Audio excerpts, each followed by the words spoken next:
Hello,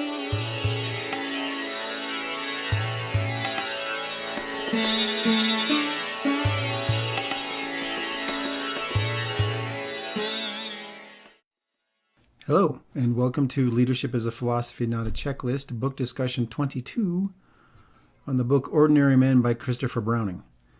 Now, this one is complicated. So I read this book in 2018, heard about it for years, never broke down and read it. So I read it in 2018, and then when I first started this YouTube channel, I put it on my production schedule, and I thought I had done it. And then as I think I mentioned before, I've started a business, so I'm putting a website together, and I was putting recommended viewing lists together, and I didn't have a video for this. So the thing that's kind of strange about it is this book is not great. Well, it's a great book. It's just very hard to read. But since I read it 5 years ago, I said, well, I got to read it again so I can make sure that everything's fresh for the video. And it's actually great because I read this before I started putting all this stuff together. So now I've got something to look at. I have a structure to go back and identify where the problems were. So here it is. And it's like I said, if you decide to get this book, it's not a long read. It's just difficult. Okay. So archetypal leadership model, we're not going to talk about this much because there's not a lot of reference where we can talk about specific qualities of the leaders. But here it is again. Got the person. This is the model of what we have for the characteristics that make leaders or people in charge. So personality traits from the big five, the talent, which is the ability to tune competence and environmental hierarchies in pursuit of goals. Then we've got the 4 essential characteristics that every leader has or doesn't have, but they're the reason for that they're identifiable. So that's humility, integrity, empathy, vigilance. And then we've got the 4 leader archetypes, and they've been reiterated over thousands of years. And so I just put the sources there. So we go through this every time because this is the way that we now evaluate leaders. This is the standard that we can use. And so far I haven't broken it. If you can break it, I would love to do a video with you because I'm not that smart. All right, so first thing about the book. Book's excellent and it's devastating, right? The research is well done. The caveats on the research are well done. So this was mostly done with testimony from the people that were involved. Real quick story. So basically this book is about a reserve police battalion that was from Hamburg, Germany, mostly from Hamburg. And they were sent to Poland. And they were all sort of middle-aged guys. Some of them were much older. Most of them were working-class people. Not a lot of them were great Nazis. They weren't all these terrible people. And they ended up shooting about 35,000 Jews and then deporting about 90,000. So the question is, what the heck's going on here? How do these people that aren't indoctrinated do all this stuff? So the book is mostly testimony from the trial and some records. Problem is, there's no survival testimony, really. It's terrible, right? It's terrible. I mean, you read this book. Don't read this book if you're having a rough week, because you will have a rough week. So it's about Reserve Police Battalion 101. Their average age was like 38. Their commander was this 53-year-old guy named Trupp. Very few of them were indoctrinated Nazis. Some of them had career aspirations, and so they say this is the reason that we were doing what we were doing. But what I want to really talk about, and this isn't going to be a long video, the book isn't long, but it's just the thing that I took away from it it's devastating, right? So leadership analysis. So the commander, oh, good grief. This is all out of order. I'm sorry. We'll just build the whole slide. I don't want to go do a bunch of crazy edits because it's taken some courage to do this. So first thing is, actually, let me move my little window so you can read all of it. There we go. Okay, so the battalion commander, they get sent out to this to this area in Poland, and they're about ready to go into this town. And the order they were given was to take all the men and send them off to work camp and shoot all the women and children. I'm not trying to be terrible about this. So the commander gets everybody together. They say, hey, he doesn't tell anybody what's going on beforehand. They get there, pulls everybody out of the vehicles. They get in a circle. He says, okay, here's what we're going to do.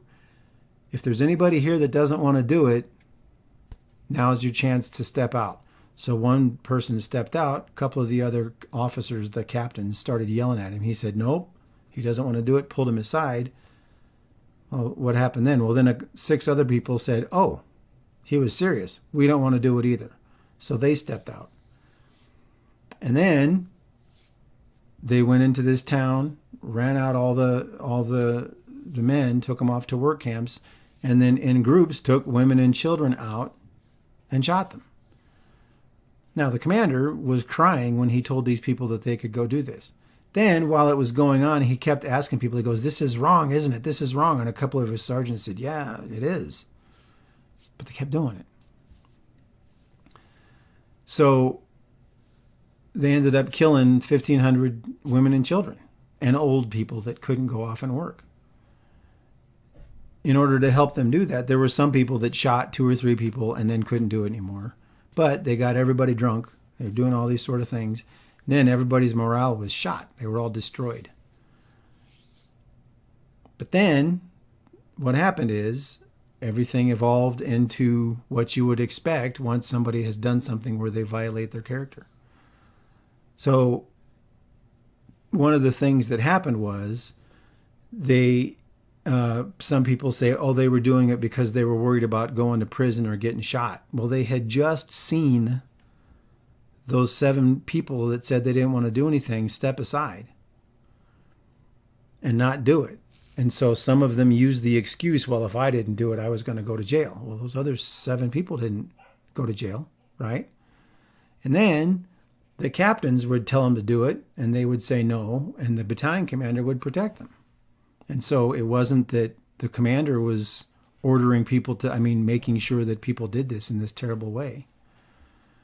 And then over history, so this terrible, terrible thing happens.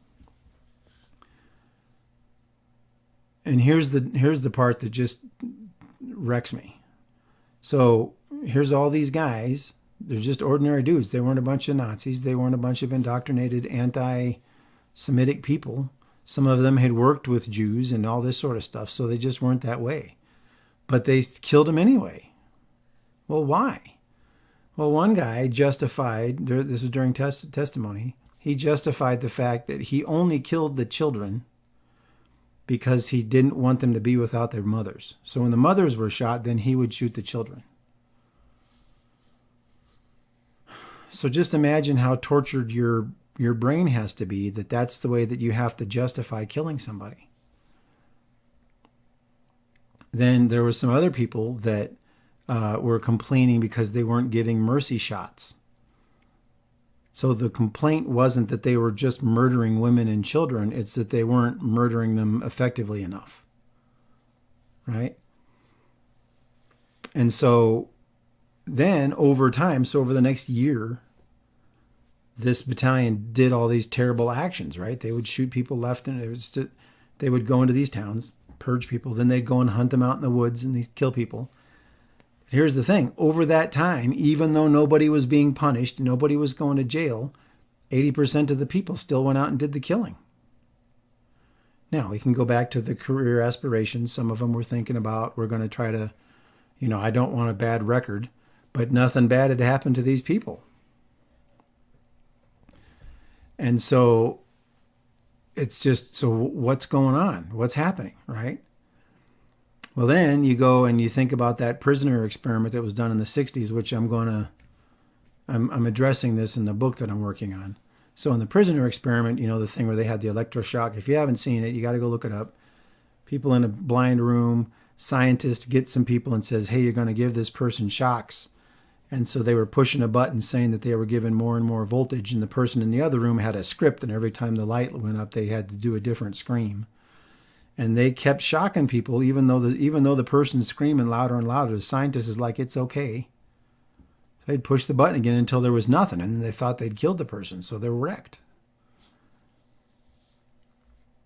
So what does that tell you, right? So let's look at Alexander Solzhenitsyn. The line between good and evil runs through every human heart. So what you have to understand is that every human being is capable of terrible things. That's why I say when you read this, it's devastating. Here's what's different than the My Lai massacre, okay? My Lai massacre, they had all convinced themselves that the town was military. So when they went in and were blowing people away left and right, they were convinced that they were military. They were thinking they were bad guys. And that's the way they were able to justify doing what they were doing. And then, of course, all the leaders were lying all the way down or oblivious, and then they lied all the way up. In this case, they kept doing it. Every time they went to go to a town, they knew what they were doing, and they did it anyway. And then, of course, there were the sadists. There were the people that loved it. There were the people that were torturing people. There were the people that were violating women, right? It's as bad as it can get. But this is what you have to realize. And I'm going to say this, and it's going to sound really sanctimonious. I don't care. People will do what they are told to do or allowed to do. Now, another thing I'm addressing in the book, I don't know if it's socialization or if it's something that's evolved, where somebody who's in authority says, do this, we go, okay. They must have a reason. It must be okay because they're saying to do it. There's not a lot of people. Like I said here, 80% people kept doing it. 20% said no over time. So only 20% of people said this is wrong, we're not going to do it. The reason I say Alexander Solzhenitsyn is you go and look at the gulags, right? Different country, different nationalities, different stuff, same behavior. Go look at the My Lai massacre, same behavior. So what that means is that human beings are capable of terrible things. Well, this is the thing that I'm talking about from the leadership perspective. None of these people walked into the town and just started slaughtering people. They only did it when their commander told them to do it.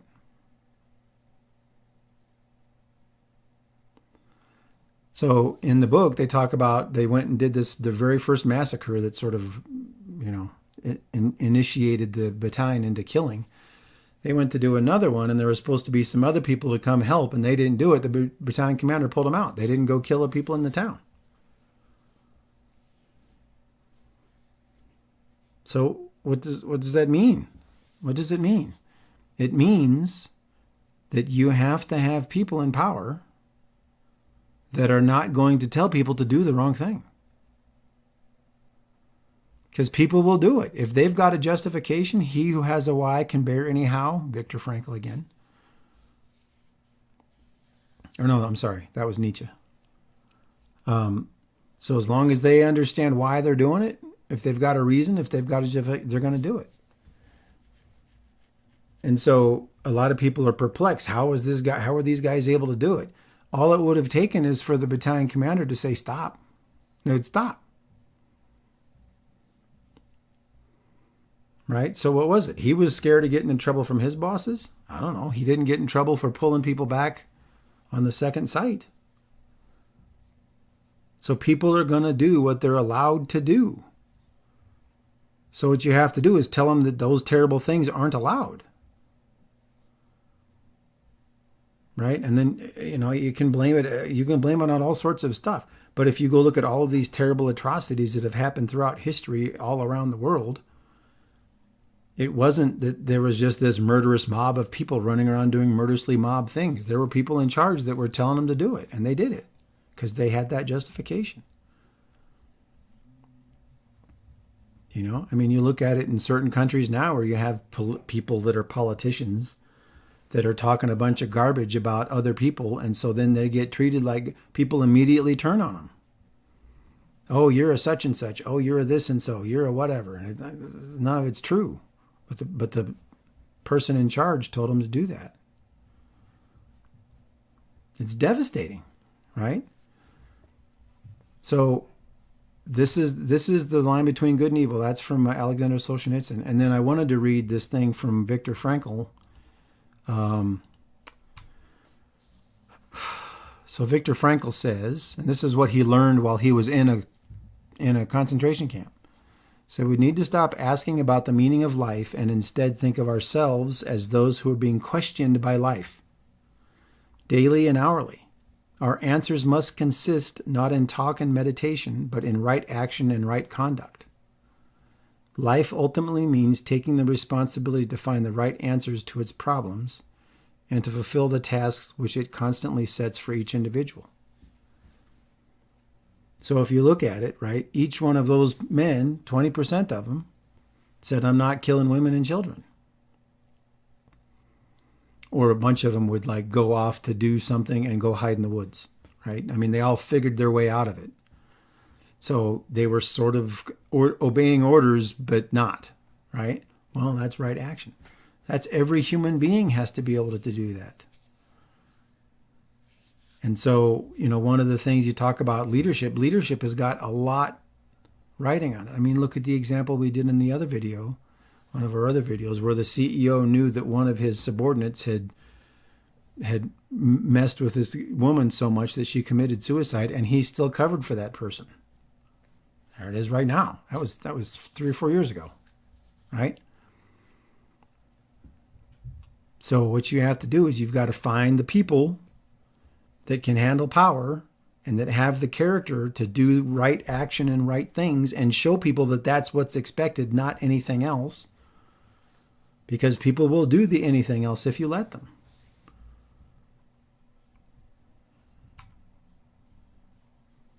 So, yeah, so Ordinary Men. I mean, go read the book, and it's awful. It's awful. It's awful. It's awful. It's awful. I can't even... Well, actually, the problem is you could see where somebody would go there and say, well, I'm just doing what I'm told. Right? Well, this is awful, but I guess everybody else is doing it, so right? Doing the right thing is really hard. Doing what everybody else is doing real easy.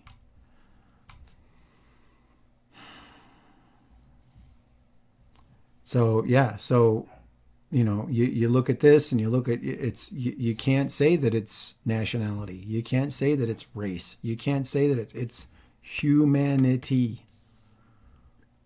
And so if you pick somebody that's corrupt and backstabbing and lying and put them in charge of your organization, you're going to have a bunch of corrupt, backstabbing, and lying people. If you pick somebody that's got good character and takes care of people and shows people that that's what's expected, that's what's demanded, promotes based off of competence, not any other reason, not nepotism, not because they're drinking buddies, not because they're golfing buddies,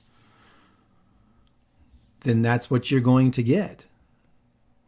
But if you put somebody in charge that even though they said there's a way out and allows people to go out and murder, they murdered. And that was their leadership. Because when the leadership said stop, they stopped. They didn't go do it on their own.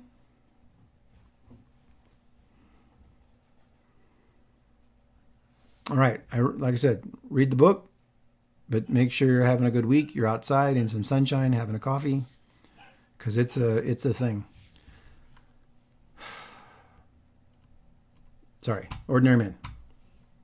So this is like the reprint, I think. I think this one was published. This is the paperback that was done in 2017. I read it in 2018, but it was originally published in 92. And as always, not a sponsored review. So sorry this is so heavy. Next video is going to be a little more lighthearted, but still focusing on what leaders do. And that's all that I have. Thank you so much for your attention.